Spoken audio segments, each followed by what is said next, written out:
намаз окуйм да, анан талимдерди өтөбүз, дин жөнүндө түшүнүгүбүз бар да. Өзүңдүн уктуруу боюнча сабактарга катышып аткам да. Ооба. Ошол жерде медитация жасагыла дейт да. Биздин динибиз кандай карашта туура көргөнгө ошону сурайын дегем да. Медитация бул сүкүт деген сөз, сүкүт чалуу деген бар. Тарикатта сабакта бар. Адам тафаккур кылганга, ойлонгонго, пикирленгенге, багытын түздөгөнгө, оюн түздөгөнгө, Кудай жөнүндө ойлонгонго сүкүт чалуу деген бар бизде. Эч кандай каршы келбейт. Жасай берсе болот. Ооба. Рахмат, бактылуу болуңуз. Кудайым жакшылык берсин. Болон ошо сүкүт чалуу учурунда туура нерселерди пикир кылуу керек. Каядан жаралдым, кайда барам, кылып аткан ишим жакшы, мындан жакшы болушу мүмкүн беле? Мен ошол Кудай жараткан вазифа, милдетти, миссиямды толук аткарып атамбы, жокмунбу?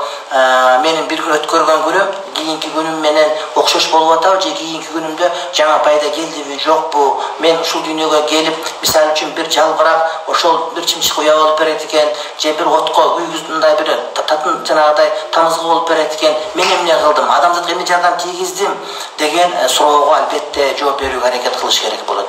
Урматтуу бир тууганым, дагы бир угарман, кулак сизде.